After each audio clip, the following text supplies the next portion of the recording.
اگر آپ کی شادی نہیں ہو رہی تو ہر نماز کے بعد 7 دفعہ اپنی ماں کی طرف منہ کر کے زور زور سے چلائیں، میری شادی کروا دو، میری شادی کروا دو۔ آج نہیں بولو گے تو کل بھگتو گے۔ پاکستان میں ایسے ایسے روڈ ہیں جن پر جھٹکے کھانے سے بس میں بیٹھے مریض کی پتریاں منہ سے نکل کر باہر آ جاتی ہیں، حکیم کے پاس بھی جانے کی ضرورت نہیں پڑتی۔ مچھلی ساری عمر نہاتی رہتی ہے پھر بھی اس کی اسمیل نہیں جاتی۔ ہم بھی اگر سردیوں میں نہیں نہائیں گے تو کوئی فرق نہیں پڑے گا جناب۔ لڑکی، تم کیا کرتے ہو؟ لڑکے نے فوراً اپنی جیب سے کالے رنگ کی اینک نکالی اور لڑکی کی طرف ہیرو بن کر دیکھنے لگا۔ لڑکی، اچھا ہیرو؟ لڑکا، نہیں، ویلڈنگ کا کام کرتا ہوں۔ بیوی نظر نیاز کی اس دیکھ کی طرح ہے جس میں چاہتے ہوئے بھی نقص نہیں نکالا جا سکتا، بس عقیدت کے ساتھ چپ چاپ کھانی پڑتی ہے۔ زندگی میں صرف سچے دوست ہی برے وقت میں ساتھ ہوتے ہیں، اس لیے میرا وعدہ ہے یہ کہ تمہاری شادی میں ضرور آؤں گا۔ ایک بوڑھا آدمی اپنی بیگم کے ساتھ جا رہا تھا، راستے میں ایک ینگ لڑکی کی طرف دیکھنے لگا۔ بیوی فوراً غصے سے بولی، یہ کیا کر رہے ہو؟ آدمی، اپنے لیے سٹپنی تلاش کر رہا ہوں۔ بیوی، کیا مطلب تمہارا؟ آدمی بولا، دیکھو بیگم، میاں بیوی گاڑی کے 2 پہیے ہوتے ہیں، اگر تم چل بسی تو مجھے پھر سٹپنی کے ساتھ ہی گزارا کرنا پڑے گا نا۔ ہٹلر تقریر کر رہا تھا، ہر طرف سناٹا تھا۔ ہٹلر نے ڈیسک پر زور سے مکہ مارا اور دھاڑ کر بولا، میری ڈکشنری میں ناممکن کا لفظ نہیں ہے۔ ایک پنجابی سپاہی اٹھ کر بولا، ماما ویکھ کے لانی سی۔ گلی سے آواز آئی، صرف 400 روپے لگائیں اور عمر بھر بیٹھ کر کھائیں۔ باہر جھانک کر دیکھا تو ایک کمینہ کرسیاں بیچ رہا تھا۔ پولٹری فارم کو چیک کیا جا رہا تھا۔ ڈاکٹر، تم چوزوں کو کیا دیتے ہو؟ سردار، باجرہ۔ ڈاکٹر، رانگ فوڈ، اریسٹ ہم، اسے گرفتار کر لو۔ ڈاکٹر، تم کیا دیتے ہو؟ دوسرا سردار، چاول۔ ڈاکٹر، اریسٹ ہم۔ ڈاکٹر، تم کیا کھلاتے ہو؟ تیسرا سردار گھبراتے ہوئے بولا، میں تو چوزوں کو 10-10 روپے دے دیتا ہوں، جو مرضی کھا پی میں۔ سخت الجھن ہوتی ہے جب وہ لوگ جنہیں باواضح بلند فراٹے لینے کی عادت ہو آپ سے پہلے ہی سو جائیں۔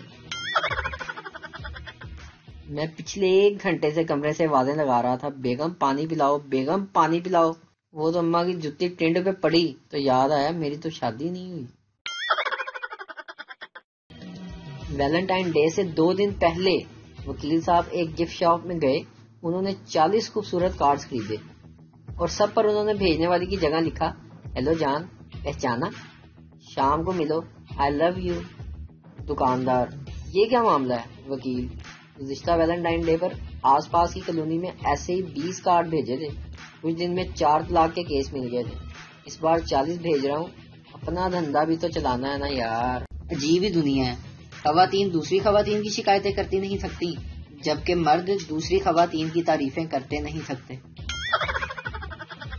عرض کیا ہے، سگریٹ پیو گولڈ لیف تو کھانسی نہیں ہوتی، بچی پھنساؤ وکیل کی تو پھانسی نہیں ہوتی۔ مرد کی 7 حرکتیں جن سے عورت بیزار ہوتی ہے: جھوٹ بولنا، سچ بولنا، کم بولنا، زیادہ بولنا، ایموشنل ہونا، ایموشنل نہ ہونا، اور آخر میں سب سے امپورٹنٹ، سانس لینا۔ پوری دنیا میں لوگ بارش کے بعد چھتری لے کر نکلتے ہیں اور ہم پاکستانی گھروں سے اینٹیں لے کے نکلتے ہیں۔ راستے میں کہیں سڑک پار کرنی پڑ گئی تو راستے میں اینٹیں پھینکیں گے اور سڑک کراس کر لیں گے۔ جانتے ہو سچی محبت کیا ہے؟ جب کچھ جانتے ہوئے بھی اس بار بھی سارے لاہور قلندر کو سپورٹ کریں گے، اس کو کہتے ہیں سچی محبت۔ آج کل کے بچے، پیار کرتا تھا میں اس سے، دل توڑ دیا اس نے میرا۔ جب ہم بچے تھے، ابو یہ آگے والا دانت ہل رہا ہے، اسے توڑ دیں ذرا۔ گاڑی میں الٹی کا بہانہ کر کے شیشے والی سیٹ پر قبضہ کرنے والے پاکستانیوں کا تہہ دل سے میرا سلام۔ کبھی کبھی انسان واقعی تھک جاتا ہے، بیٹھے بیٹھے، لیٹے لیٹے، ویلا رہتے رہتے، موبائل استعمال کرتے کرتے۔ ایک دفعہ میں کالج میں بیٹھا ہوا تھا تو میں اپنے دوست سے بات کر رہا تھا، یار مجھے چلاک لڑکیاں بڑی پسند ہیں۔ پاس ہی ایک لڑکی بیٹھی تھی، اپنی سہیلی کو کہنے لگی، مجھے گھر میں سب پھپھو پھپھو کہتے ہیں. گھر والے صبح اٹھتے ہی کام پہ لگا دیتے ہیں. بندہ سو سو کے تھکا ہوا ہوتا ہے, ذرا آرام تو کرنے دیا کریں. پاکستانی لوگوں کے سدا بہار بہانے اور سستی. بس یار ذرا ٹھنڈ کم ہوتی ہے تو کرتے ہیں. بس یار ذرا گرمی کم ہوتی ہے تو کرتے ہیں. یار بس عجیب سا موسم ہے, سردی ہے نہ گرمی ہے. بس یار ٹائم کا پتہ ہی نہیں چلتا. عید کے بعد دیکھتے ہیں یار. کل شام ایک ریسٹورنٹ جانے کا اتفاق ہوا. کوئی ٹیبل خالی نہ تھا. اچانک میں نے اپنا موبائل نکالا, کان سے لگایا اور چلایا, بھابھی وہ یہی ہے. ایک دم سے 6 جوڑے اپنی ٹیبل سے اٹھے اور رفو چکر ہو گئے. شوہر بیوی سے, بیگم پتی کہاں پڑی ہے؟ میں نے پورا کچن چھان مارا ہے. بیوی, تم مردوں کو لڑکیوں کے سوا کبھی کوئی چیز نظر آتی ہے؟ سب کچھ مجھے ہی بتانا پڑتا ہے. ایک کام ذمہ لگا دو تو پہاڑ بن جاتا ہے. سامنے برتنوں والی الماری کھولو, اس میں مرچ مسالے والا کھانا ہے.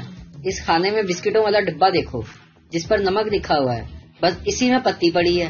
آنکھوں کا استعمال بھی کر لیا کرو. مل گئی کہ اب خود آؤں؟ شوہر, ہاں مل گئی, بڑی مہربانی. میں نے بیوی کا حال چال جاننے کے لیے واٹس ایپ پر لکھا کیسا ہے سر درد, لیکن غلطی سے ٹائپ ہو گیا کیسی ہو سر درد. اب آفس ختم ہوئے 4 گھنٹے ہو گئے ہیں, لیکن میں گھر نہیں جا پا رہا. پلیز کوئی مشورہ تو دیں. دفع کرو لڑکیوں کو, ہم تو انجیکشن لگوا کر پورے دیکھیں گے. وقت کے ساتھ ساتھ سب بدل جاتا ہے, لیکن کمینے دوست کبھی نہیں بدلتے. کسی کی شادی میں جاؤ نا تو لوگ کہتے ہیں بیٹا اب آئے تو کھانا کھا کے جانا, اور میں انہیں دل میں جواب دیتا ہوں اور میں یہاں کرنے بھی کیا آیا ہوں. ایک دفعہ ایک لڑکا جمعہ پڑھنے کے لیے گیا تو وہاں پر بیان ہو رہا تھا. مولوی صاحب نے کہا اگلے جمعے آپ سب نے سفید سوٹ پہن کے آنے ہیں. تو وہ لڑکا اگلے جمعے کراٹوں والی یونیفارم میں پہن کے چلا گیا. اگر ایک لڑکی دوسرے لڑکی کا دل چرا لے تو اسے کیا کہتے ہیں؟ میرا خیال ہے منچورین. واٹ؟ رانا صاحب یورپ جانے والی فلائٹ میں داخل ہوئے اور ایئر ہوسٹس سے پوچھ کر اپنی سیٹ پر ابھی جا کر بیٹھے ہی تھے. ایک انتہائی خوبصورت نازک اندام یونانی دوشیزہ رانا صاحب کے ساتھ والی سیٹ پر آ کر بیٹھ گئی اور رانا صاحب سے مسکرا کر بولی, ہیلو رانا, یہ آپ کی سیٹ نہیں ہے. لڑکی, تمہیں کیسے پتا؟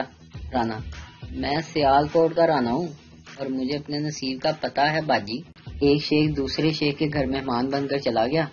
ادھر شیخ صاحب نے پوچھا, لسی آپ پیتے نہیں, چائے ہم پلاتے نہیں, کھانے کا یہ ٹائم نہیں, بوتل کا یہ موسم نہیں, اب بتائیں آپ نے کیا کھانا ہے؟ وہ بھی شیخ صاحب کہنے لگا ایسا کریں پھر مجھے 50 روپے کا ایزی لوڈ ہی کرا دیں.